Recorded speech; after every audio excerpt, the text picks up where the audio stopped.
Hello friends, welcome back to my YouTube channel Rathore review. Pocket में आसमान latest episode की update आपके लिए लेकर आई हूँ। जो दिग्विजय होता है वो रानी के ऊपर बहुत चिल्लाता है और वो बोलता है कि तुमने बहुत हो गया, बहुत दिनों से मेरी बेटी को मुझसे दूर किया है, तो अब मैं नहीं कर सकती। अब मेरी बेटी मेरे साथ ही रहेगी, ध्वनि मेरे साथ ही रहेगी। पर यहाँ पे हम देखते हैं कि दिग्विजय जो होता है वो उसे ज़बरदस्ती लेके जाता है और यहाँ पे हम देखते हैं कि आई भी उसे रिक्वेस्ट करती है कि प्लीज़ आप बेटा ऐसा मत करो, वो उसके माता की रानी के बिना नहीं रह पाएगी। और यहाँ पे वो बोलता है कि नहीं, मैं अब इसे लेके ही जाऊँगा। और यहाँ पे दिग्विजय को रानी भी बहुत समझाने की कोशिश करती है, पर वो उसको धक्का दे के वहाँ चला जाता है। यहाँ पे हम देखते हैं कि ध्वनि जो होती है वह रोती रहती है कि मुझे मेरी माता रानी के पास जाना है, पर वह नहीं मानता। उसकी बात बोलता है कि बेटा अब तुम मुझसे भी अच्छी जगह पे रहोगे और अच्छे लोग रहेंगे जो तुमसे बहुत प्यार करेंगे। तभी यहाँ पे हम देखते हैं कि जो रानी होती है वह उसे बोलती है कि आई मुझे जाना ही पड़ेगा मेरी बेटी को लेने।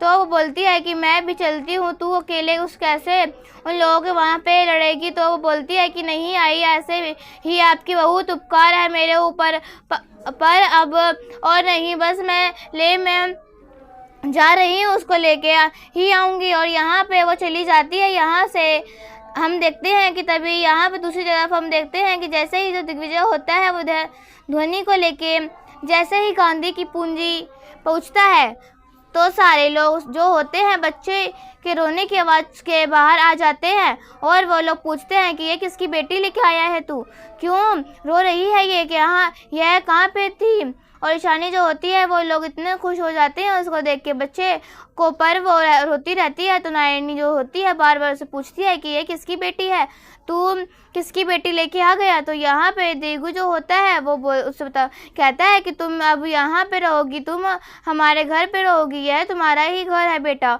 तुम टेंशन क्यों ले रही हो। तभी यहाँ पे हम देखते हैं वो बोलता है कि यह मेरी बेटी है। जो रानी होती है वो आ जाती है। वो जैसे ही सब लोग रानी को देखते हैं सब शॉक्ड रह जाते हैं कि रानी इतने समय से यहाँ थी और ये रानी की बेटी है, मतलब यह दिग्विजय की ही बेटी है। यहाँ पे तभी अनीशा जो होती है वो अनीशा को ऐसा लगता है कि अब तो मेरी पोल खुली जाएगी। और यहाँ पे हम देखते हैं कि जो बड़ी माँ होती है वो भी रानी को देख के शॉक्ड रह जाती है। अब सब लोग उसे देख के शॉक्ड रह जाते हैं, सब लोग उसे देख के शॉक्ड रह जाते हैं। तभी रानी को जैसे ही रानी को देखती है तो ध्वनि को, तो वो उस पास दौड़ के आती है और वो बोलती है कि माता रानी आप आ गई। तो वो बोलती है कि हाँ बेटा मैं आ गई और तुम्हें अब डरने को ज़रूरत नहीं है, तुम्हें मैं अपने साथ लेके जाऊंगी और तुम बिल्कुल भी डरो मत। तभी यहाँ पे हम देखते हैं कि वो उसे हक करती है और उसे किस करती है कि उसे ऐसा लगता है कि कितने टाइम से वो बिछड़ गई हो। तभी हम देखते हैं कि रानी को वो समझाने की कोशिश करती है, रानी जो होती है वो दीगू को समझाने की कोशिश करती है और यहाँ पे हम देखते हैं कि रानी को भी समझाती है। तभी ध्वनि जो होती है वो उसे बोलती है कि आप बहुत बैड अंकल हैं, आपको अच्छा अंकल नहीं है, आपको मैं कितना अच्छे डॉक्टर अंकल समझती थी, पर आप बहुत ही बैड अंकल हैं। तभी यहाँ पे वो बोलती है कि जो ध्वनि होती है ऐसा बोलती है कि तभी दिग्विजय जो होता है वह उसे तरफ आता है और उसे बोलता है कि नहीं बेटा मैं बैड नहीं हूँ, मुझे पता है तुम्हारी माता रानी ने मुझे तुमसे झूठ बोला था कि तुम्हारी स्टोरी में तुम बोलती थी ना कि तुम्हारे स्टोरी में कोई भी राजकुमार नहीं है, कोई भी तुम्हारे आई की तरह है, तुम्हारी स्टोरी को कोई राजकुमार नहीं है। तो वो पता है मुझे, तुम्हारे स्टोरी में भी एक राजकुमार है और तुम्हारा राजकुमार मतलब तुम्हारे पापा जो है वो तुम्हें कभी नहीं बताई ना, लेकिन मैं बताऊंगा तुम्हें। तो वो बोलता है कि तुम्हें जानना है ना, तो बोलती है हाँ यस मुझे बताइए ना अंकल। तभी रानी जो होती है वो उसे बोलती है कि चलो ध्वनि यहाँ से। तभी हम देखते हैं कि दिग्विजय जो होता है वो उसे बोलता है कि नहीं ध्वनि कहीं नहीं जाएगी। तो ध्वनि भी बोलती है नहीं मुझे जानना है कि मेरे पापा कौन है, मुझे भी जानना है। तब दिग्विजय जो होता है वो उसे बोलता है कि आपके पापा आपके सामने है। तो वो बोलती है कि लेकिन आप तो अंकल हैं ना, आप तो फिर आप कैसे बोल सकते हैं, आप तो डॉक्टर अंकल हैं। तो बोलते हैं कि नहीं पहले मैं डॉक्टर अंकल था क्योंकि मुझे तुम्हारे बारे में नहीं पता था ना बेटा, इसलिए। और लेकिन अहमद मैं जानता हूँ तुम मेरी ही बेटी हो।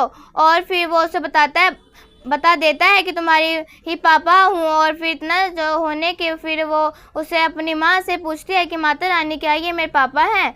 तो वो कुछ बोल ही नहीं पा रही होती है। और यहाँ पे हम देखते हैं कि देवू आती है और जो ईशानी होती है वो उसे बोलती है कि देवू इसे लेके जाओ अपने घर में कमरे में, क्योंकि यह सब बच्ची के सामने नहीं आना चाहिए। मतलब आप लोग पहली बार इस तरीके से मिल रहे हैं और दोनों लड़ाई कर रहे हो, यह बच्चे के ऊपर बैड इफेक्ट करेगा। तभी वो उसे बोलती है कि ठीक है। ईशानी भी उसे बोलती है कि हाँ इसे जाने दो रानी, नहीं तो फिर यह सब ध्वनि के माइंड में असर हो पड़ेगा। तभी यहाँ पे हम देखते हैं कि जो देवू होता है वो उसे बोलता है कि मैं कितना इंतजार किया तुम्हारा, तुम इतने दिनों से हम तुम्हारा वेट कर रहे थे कि तुम अब आओगी तो सब लोग ठीक हो जाएंगे। और फिर इतना सुन के ध्वनि को समझाती है कि देखो मम्मा, यह सभी आंटी जो हैं वो रतिका मासी जैसी हैं और तो ये तुम्हारा तो बहुत ध्यान रखेंगे। तो उसे बोलती है कि हाँ मैं बहुत सारी चॉकलेट्स और बिस्किट्स और तुम्हें जो चाहिए वो दूंगी। तो फिर वो उसे लेके जाती है। तभी यहाँ पे हम देखते हैं कि जो रानी होती है वो शांति से खड़ी रहती है और वो उसे बोलती है कि तुम्हें क्या हो, तुम इस तरीके से मेरी बेटी को क्यों लेके आए हो। तभी यहाँ पे हम देखते हैं कि जो दिग्विजय होता है वह बोलता है कि तुम क्या करना चाहती हो, यह सब तुमने तो पहले बात तो मुझे इतना झूठ बोला, मेरे परिवार को इस तरीके से झूठ बोला और मेरे परिवार से और तुमसे मेरे बेटे को दूर रखा। तो वो बोलती है कि लेकिन मैं क्या करूं, मैं दूर नहीं रह सकती इस झूठ की दुनिया में और इस धोखे वाली दुनिया में। उसको नहीं लाना चाहती, भी स्पेशली तुमसे दूर रखना चाहती थी। 5 साल से तुम कहाँ थे? तुम्हारे पापा बनने के बाद भी तुम्हें कभी 5 साल में तुमने हाल पूछा कि मेरी बेटी कहाँ है, किस हाल में है? तभी यहाँ पे दिग्विजय जो होता है वो उससे ऊपर चिल्लाता है, कहता है कि तुम इस तरीके से कैसे मुझ पे इल्ज़ाम लगा सकती हो, और तुमने बिना बताए किसी को मुझे कुछ तुम इस तरीके से घर छोड़ चली गई, क्या रीज़न था? तुम्हें बताना तो चाहिए था। तो यहाँ पे दिग्विजय को तो वो सारी बातें याद आती है और यहाँ पर निशा को यह डर लगता है कि कहीं यह सब बता ना दे, कहीं किसी ऐसा बता ना दे सच। और यहाँ पे रानी जो होती है वह सब चीज़ों को याद करती रहती है पर वह कुछ नहीं बोलती। और यहाँ पे हम देखते हैं कि दिग्विजय भी जो होता है वो सारी चीज़ों को उसको सुनाता है। और यहाँ पे तभी जो पिंकी वो भाभी होती हैं वह बोलती है कि मुझे तो पता ही था, ये लड़की हमेशा जब भी आती है घर में तो इस तरीके से ही नाटक करती है और इससे आने के बाद घर में सुख शांति सब छीन ली जाती है। तभी यहाँ पे हम देखते हैं कि यह सब सुन के रानी जो होती है वह सारी बातों को याद करने लगती है पुरानी कि किस तरीके से इसने निशा के साथ रात में सोया था। तो यह सब सुन के सोच के वो बहुत ही गुस्से में आती है। तो बोलती है कि तुम्हें तो तुम्हारे सुख और तुम्हारी खुशियाँ 5 साल पहले तुम्हें मिल गई थी तो तुम उसके खुश रहो ना, तभी क्यों मेरी लाइफ में दखल अंदाजी कर रहे हो? मैंने तुम्हारी लाइफ में आज तो दखल अंदाजी नहीं की, नहीं ना 5 साल में मैंने आपकी बेटी के साथ खुश थी। और रही बात ध्वनि की, तो ध्वनि की माँ बाप सब कुछ मैं ही हूँ, इसका घर संसार मैं ही हूँ और मैं तो ही उसके साथ रह सकती हूँ, तो तुम्हें कोई भी हक नहीं। तभी यहाँ पे हम देखते हैं कि वो उसे बोलती है कि पहली बात तो तुमने मुझसे और मेरे परिवार से यह झूठ बोला कि हमारी बेटी मरी हुई पैदा हुई है। यह सब सुन के वो शॉक्ड रह जाती है कि ऐसा घिनौना झूठ तो मैं अपनी किसी के लिए ना बोलूं, तो मेरी बेटी के लिए मैं ऐसा खिलवाड़ कैसे करूंगी, ऐसा मजाक कैसे कर सकती हूँ? तुम मजाक में भी ऐसा भी नहीं बोल सकती अपनी बेटी के लिए, तो यह तुम कैसे बोल सकते हो कि मैंने ऐसा किया? मैं यहाँ जैसे ही निकली है तुरंत स्टेशन गई थी और रेलवे स्टेशन के बाद मैं तुरंत जो पहली गाड़ी मिली उसमें बैठ के चली गई थी मुंबई के लिए। वहाँ पे मेरी बेटी के डिलीवरी जो है वो मंदिर की सीढ़ियों पे हुई थी और यहाँ पे आई मिली उसके साथ ही उन्होंने मेरा ध्यान रखा और उनके साथ ही मैं वहाँ पे रही। पर फिर वो यह सब सुन के शॉक्ड रह जाता है कि यह तब से यह झूठ किसने बोला मुझसे, यह बात उसका शक हो जाता है, यह डायरेक्ट अनीशा के ऊपर चला जाता है, क्योंकि अनीशा ने ही उसको बोला था कि तेरी रानी की लापरवाही की वजह से आज तो अपनी बेटी को खो दिया है, वरना तू भी आज पिता बन चुका होता। यहाँ पे हम देखते हैं कि तभी जो दिग्विजय होता है वो गुस्से में जाता है अनीशा के पास और उससे पूछता है कि तूने यह सब झूठ कैसे बोला, तूने यह क्यों बताया मेरे को। तभी यहाँ पे हम देखते हैं कि अनीशा जो होती है वो बहुत ही डर जाती है और यहाँ पे हम देखते हैं कि वह जो दिग्विजय होता है बहुत तेज़ से चिल्लाता है कि मैं तुमसे पूछ रहा हूँ अनीशा, जवाब देती अगर, वरना मुझे तुझे मारने में 2 मिनट भी नहीं लगेगा, मैं सोचूंगा भी नहीं बिल्कुल तूने ऐसा क्यों किया।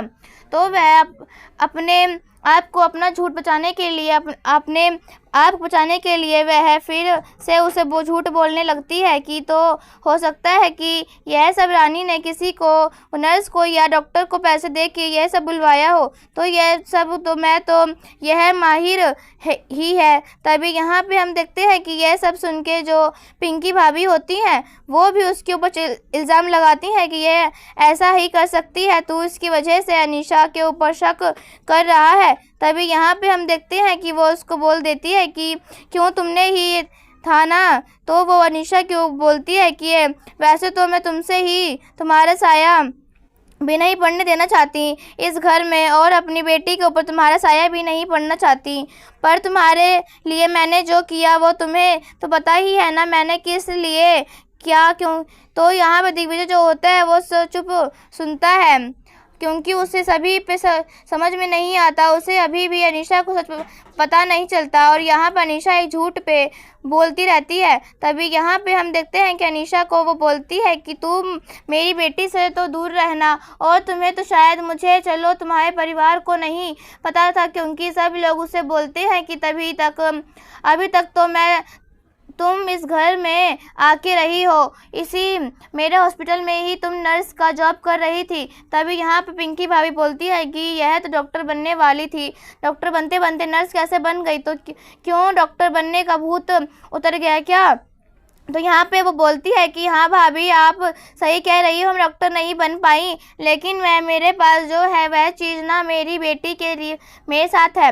और रही बात अभी तक, तो कल तक जब मैंने आशीर्वाद दिया था मैं खुश रही, मेरी खुशियों में किसी ने की नज़र ना लगे, मैं हमेशा सुखी रहूं, तब तो मैं आप लोगों को किसी को नहीं देखा, लेकिन मार्क्स जैसे ही निकाला तो सब लोग मेरे लिए कड़वाहट और बुराइयां भी सभी निकलने लगी। और रही बात अगर मुझ में पोटेंशियल होगा तो एक दिन डॉक्टर तो मैं ज़रूर बनूंगी। और इतना सब सुन के वो सब उसे बहुत ही कुछ सुनाती है और यहाँ पे हम देखते हैं कि जो जितना सुनाती है और फिर रानी भी बहुत सुनाती है।